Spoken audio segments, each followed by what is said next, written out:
अस्सलाम वालेकुम नाजरीन, मैं हूं अहमद मंसूर। आप देख रहे हैं वीएन पॉइंट और बैठक नेशनल प्रेस क्लब में।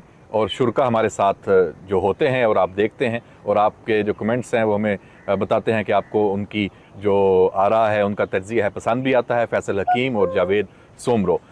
धमाका खेज़ ट्वीट सामने आया, तफसीलात हुई, बहस नई शुरू हो गई। बिलावल भुट्टो जरदारी पीपल्स पार्टी के चेयरमैन और 27वीं आइनी तरमीम जिसकी सिर्फ बाज़गश थी, ज़राए से ख़बरें थीं, लेकिन है क्या ये एक पूरा पैकेज और बहुत ही जैसे मैंने कहा कि धमाका खेज़, उस पर हम आज बात करते हैं। इसके असरात पाकिस्तान की सियासत पे भी होंगे और पॉलिटिकल पार्टीज़ के आपस के मामलात से भी होंगे। और मैं समझता हूँ कि इस्टेब्लिशमेंट और सियासी जमातों के दरमियान जो मामलात हैं उस पर भी इसके असरात ज़रूर होंगे। इसी पे हम बात करते हैं, ये कितनी ज़रूरी है और इसमें क्या क्या हो सकता है और आने वाला जो पूरा महीना है क्या ख़बरें लाएगा। फैसल हकीम साहब बिलावल ने, जो मैं पहले आपके सामने थोड़ा पढ़ भी दूँ, एक तो उन्होंने बात की 27वीं आइनी तरमीम में, एक तो आइनी अदालत की, अदालती इस्लाहात हैं, जजेस के हवाले से, मजिस्ट्रेट्स के हवाले से पूरा एक इसमें भी पैकेज शामिल होगा, ये उन्होंने कह दिया। साथ ही साथ एनएफसी की बात की और एनएफसी में आपको पता है कि सूबों की कुछ डिमांड्स चलती आ रही हैं। सिंध की अपनी हैं, केपीके की, पंजाब की भी, तमाम सब सूबों की, और गिलगित बल्तिस्तान और आज़ाद कश्मीर की भी हैं। इसमें वो एक बड़ा, एक समझ लें कि ये अलहदा से भी बहुत बड़ा अहम इशू है और इतनी आसानी से हल होने वाला ये मामला है नहीं, तो ये भी इसमें शामिल है। लेकिन इसमें जो सबसे बड़ी, जिस पे ज़्यादा एक फ़ौरन कहते हैं ना तूफ़ान खड़ा हुआ है, वो है आइन का आर्टिकल 243। मुसल्लह अफवाज की जो क़यादत है, उसका जो स्ट्रक्चर है, ढांचा है, उससे मुतल्लिक है। सुप्रीम कमांडर जैसे सदर मुमलिकत हैं, जो इसका सारा मामला है, उसमें तरमीम का भी इन्होंने बज़ाते खुद इस आइन का हवाला दे दिया, तो बता दिया कि ये भी इसमें है। और साथ ही साथ ईसीपी, इलेक्शन कमीशन, जब भी आइनी तरमीम होती है, इलेक्शन इस्लाहात तो हमेशा पैकेज में होती ही हैं। लेकिन इसमें मैं समझता हूँ कि जो एक और मामला है, वो जो पीपल्स पार्टी के लिए भी बड़ा एक इशू है, वो है 18वीं तरमीम को रोल बैक जुज़वी तौर पे, पूरा नहीं, एजुकेशन और पॉपुलेशन के जो हैं जो सब्जेक्ट, वो फेडरेशन को सूबों से वापस लेना। इसमें पीपल्स पार्टी हमेशा एक ढाल बन के खड़ी रही है। तो इस पे क्या होगा और ये ट्वीट क्यों आया? क्या बिलावल भुट्टो जरदारी ने एक मास्टर स्ट्रोक खेला है, कुछ लोग कह रहे हैं।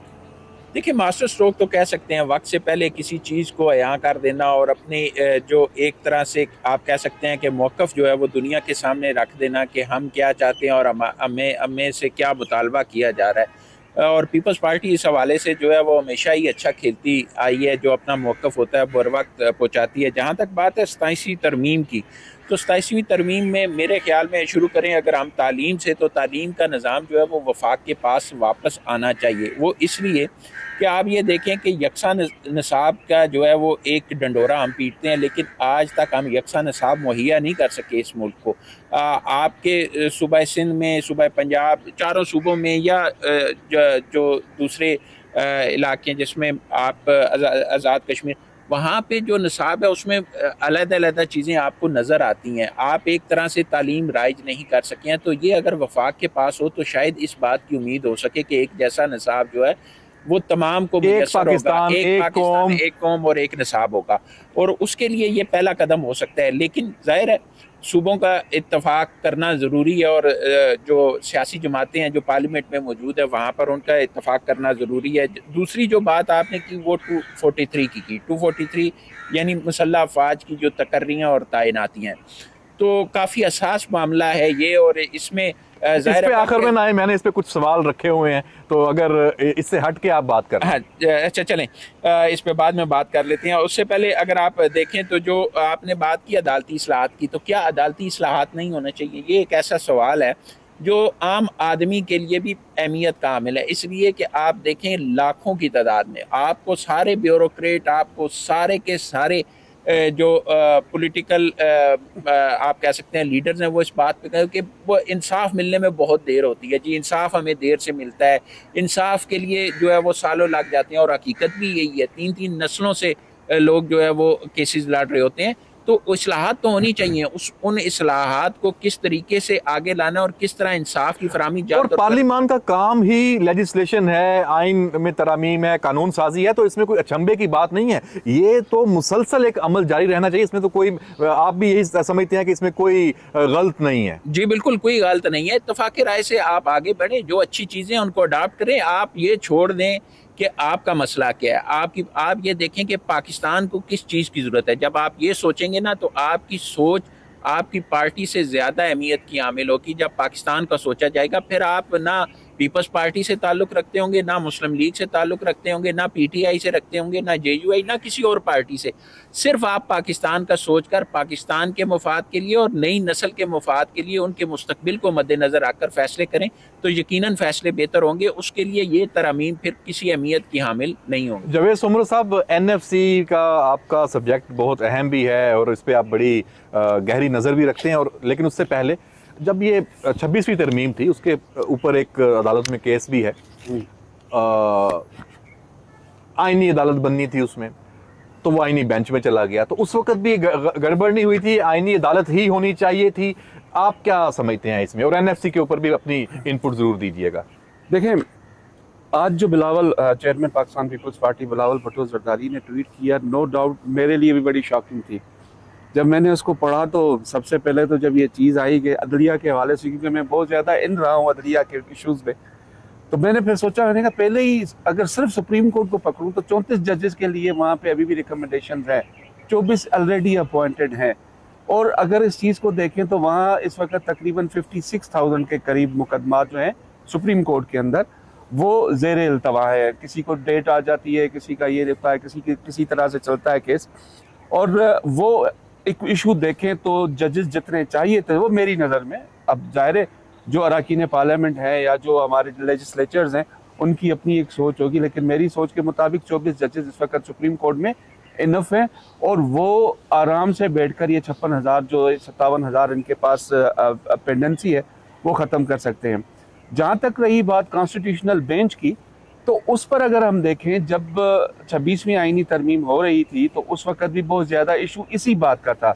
डेडलॉक जो था पाकिस्तान पीपल्स पार्टी और हुकूमत के दरमियान इसी इशू पे था कि पाकिस्तान पीपल्स पार्टी ये चाह रही थी कि पाकिस्तान के अंदर एक कॉन्स्टिट्यूशनल कोर्ट हो, उसका प्रॉपर एक रजिस्ट्रार रखा जाए, उसका प्रॉपरली एक सेटअप बनाया जाए, उसको एक अलग से एक पूरी की पूरी बिल्डिंग दी जाए, जाके वो जैसे फेडरल शरीयत कोर्ट है इस तरह से जाके वो वहाँ पे उनका सेटअप हो। लेकिन जाहिर है पाकिस्तान पीपल्स पार्टी एक सियासी जमात है, तो उन्होंने सियासत में गिव एंड टेक होता है, तो उन्होंने फिर यहाँ पे आके सिस्टम को समझा, क्योंकि कॉन्स्टिट्यूशनल कोर्ट की जो ना बनने की असल वजह थी वो मेरी नज़र में मौलाना फजल रहमान के जो सीनियर साथी हैं, वकील भी हैं, कामरान मुर्तज़ा, उनका ये बहुत ज़्यादा था कि कोर्ट ना बननी चाहिए। कोर्ट को कवर करते हैं ना, आप देखें वो आईनी बेंच बनाने के बाद जो असल रूह थी कि मुकदमात के फैसले नहीं होते, वही जज उसमें मसरूफ हो गए, उसमें मसरूफ हो गए आईनी बेंच में। डिफरेंस, अगर आईनी कोर्ट बनती तो उनके पास जो जज होते, वो civil matters, rent matters, family matters या इस हवाले से जो दीगर मामलात होते हैं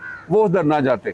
यहाँ पे सिर्फ 184(3) के तहत जो आईनी मामलात थे, मिसाल NFC का इशू है सूबों के दरमियान वो जाता, पुलिस की तैनाती है वो जाता, पानी का कोई इशू आता, जो पानी की डिवीजन है वो होता, तो इस किस्म के जिसमें एक ओवरऑल नेशनल इंटरेस्ट की बात होती वहाँ चले जाते। जैसे अभी 26वीं आईनी तरमीम जो चैलेंज हुई है वो कॉन्स्टिट्यूशनल कोर्ट या पॉलिटिकल केसेस आप कह सकते हैं, पॉलिटिकल केसेस में किसी के खिलाफ भी आप कर दें तो वो वहाँ जाते।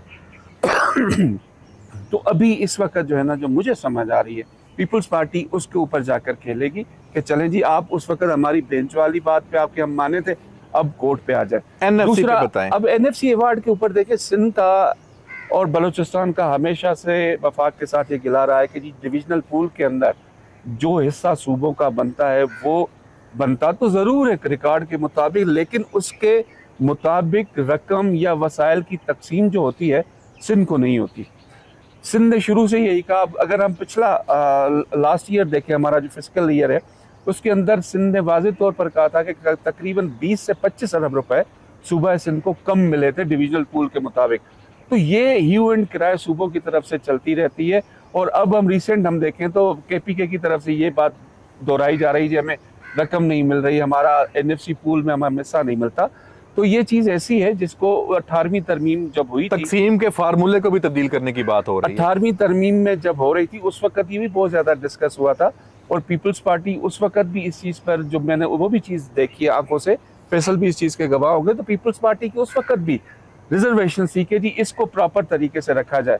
और दूसरा, एनएफसी अवार्ड के लिए आपको हर 6 माह के अंदर एक मीटिंग बुलानी है एनएफसी कमीशन की, वो आप अभी तक नहीं बुलाई। तो ये सिचुएशंस ऐसी हैं जो सूबों के दरमियान या वफाक के दरमियान आकर एक नापसंदीदा सूरत हाल पैदा कर देती, तो वो अभी है। तो इस पर बात है, वो होगी। बाकी देखें, जहाँ तक बात रही एक निसाब एक कौम की बात है, तो ये देखें दुनिया के कई ऐसे ममालिक हैं जहाँ पर एजुकेशन जो है वहाँ पे प्रोविंशियल सब्जेक्ट भी है, कहीं पे वो फेडरल सब्जेक्ट भी है, कहीं पे वो रिपब्लिकन सब्जेक्ट भी है।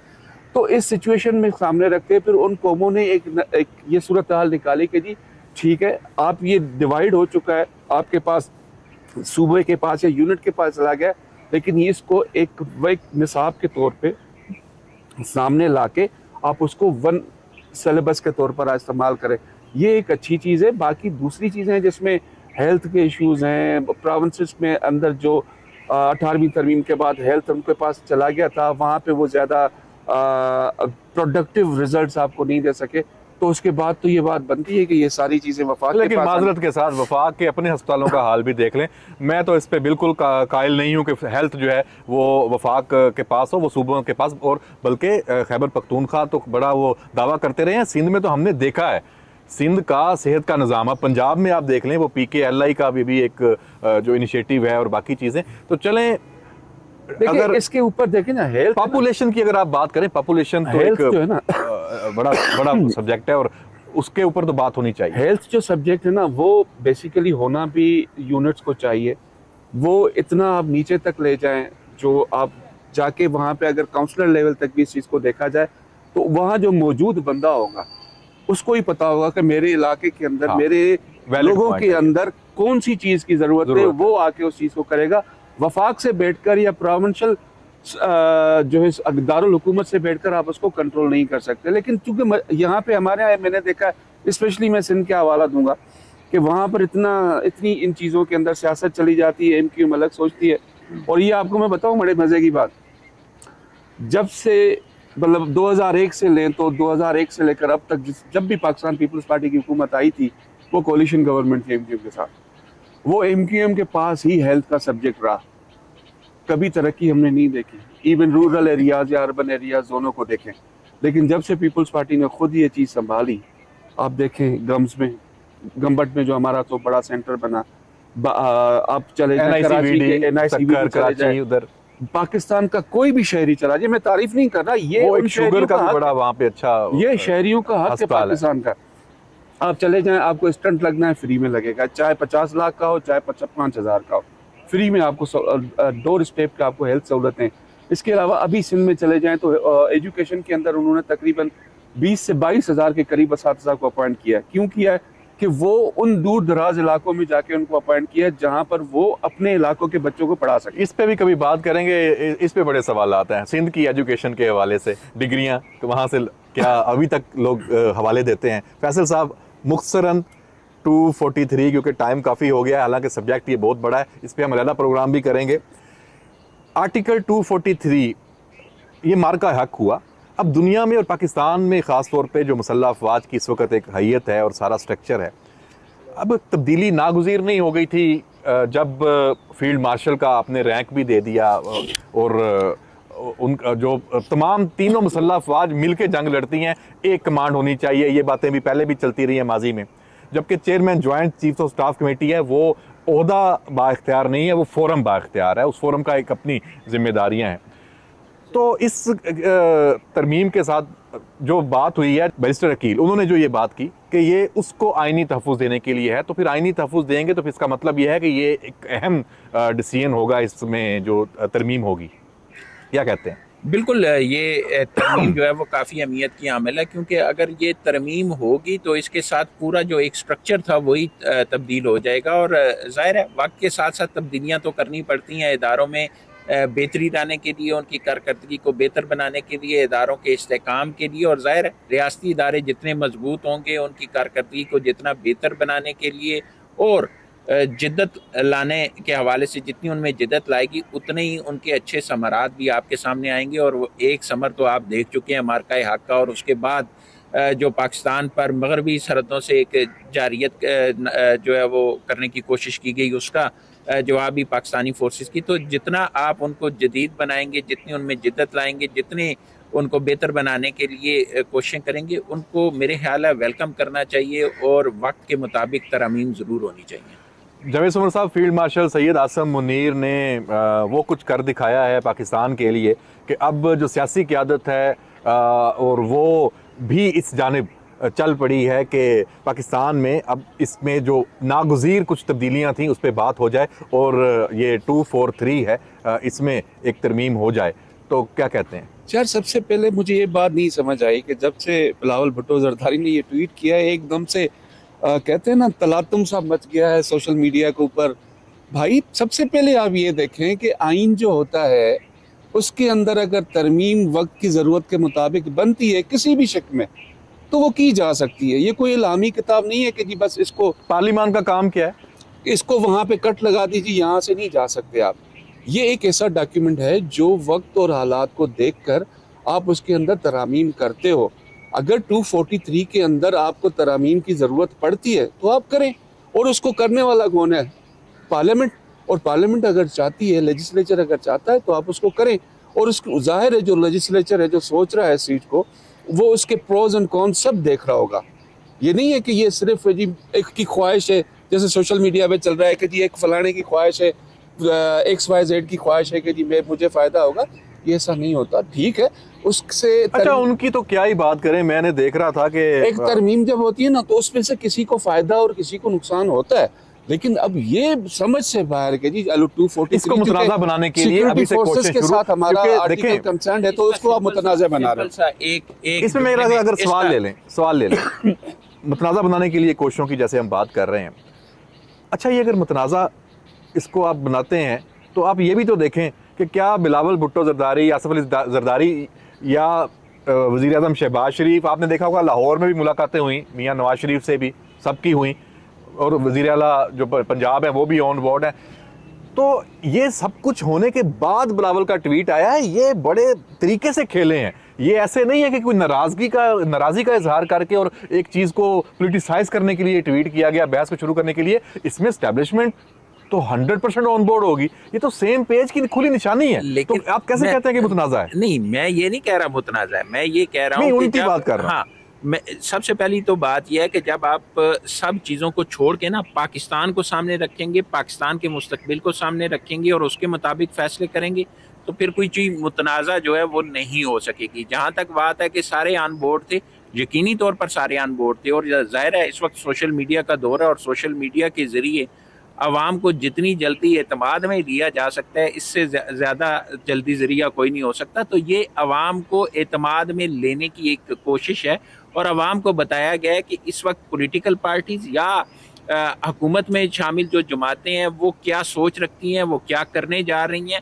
और इसके साथ साथ इसकी दो वजूहत हैं। एक तो ये है कि अवाम को आपने एतमाद में ले लिया, दूसरा उसके हवाले से क्या राय सामने आती है, वो राय भी आपके सामने आती जा रही है कि उसमें मुस्बत कितने हैं, मनफी कितने हैं, उसको मद्देनज़र रखकर आप बवक्त ज़रूरत उसमें उन जो तरामीम है उनको उसके मुताबिक ढाल भी सकते हैं। अभी सामने तो नहीं आई ना, सिर्फ ये आया कि ये चीज़ें हैं, इनमें तरामीम की जानी है। तो जाहिर है ड्राफ्ट में जो अरकान असम्बली या अरकान पार्लियामेंट है वो उसमें अपनी तरामीम भी देंगे, अपनी तजावीज़ भी देंगे। तो ये सारी चीज़ें जो हैं ये अवाम को और उनको एतमाद में लेने के लिए की जा रही है। बहुत शुक्रिया फैसल हकीम और जावेद सोमर साहब। नाजरीन, ये जो 27वीं तरमीम का मामला है, ये समझें कि आप भी तैयार हो जाएं, अपने जो दिमाग हैं उसके दरीचे खोलें, और ये पूरा महीना यही मामला चलना है। और जैसे फैसल हकीम ने कहा कि ये अभी इब्तदाई तौर पे एक चीज़ सामने रखी गई है, और ये कितनी खुशाइन बात है कि हमारी सियासी क़यादत ने अवाम को एक्स पोस्ट के ज़रिए बता दिया है कि 27वीं तरमीम में क्या क्या है। यानी कुछ भी छुपा हुआ नहीं है। जैसे पहले माजी में मिसालें मिलती है ना कि बिल मंजूर होता है तो एंड टाइम पे सामने आता है और सब मंजूर है कहते थे, तो ये तो एक बालग नजरी और पाकिस्तान की जो पार्लिमान है और पाकिस्तान की जो सियासी क़यादत है, ये उसकी समझें कि उसकी भी लर्निंग हो रही है और वो आगे जा रही है, फ्लरिश कर रही है। तो ये बहुत अहम मौका है 27वीं तरमीम पे। ये जो बहस है ये मस्बत सिमत में ही जारी रहनी चाहिए। इसको सबोताज करने के लिए, इसको पाकिस्तान के खिलाफ, इसमें पाकिस्तान के अवाम में तबकात में तफरीक पैदा करने के लिए साजिशी अनासर सरगर्म हो गए हैं। लेकिन ये सियासी क़यादत, अस्करी क़यादत, अवाम, जो दानश्वर तबका है, मीडिया है, सब ने मिल के असल मकसद को जाने नहीं देना और इन साजिशों को भी नाकाम बनाना है। तो हम इस पर नज़र रखेंगे और वक्तन फ़क्तन इस पर आपके साथ बात करते रहेंगे। इजाज़त दीजिए, अल्लाह हाफिज़।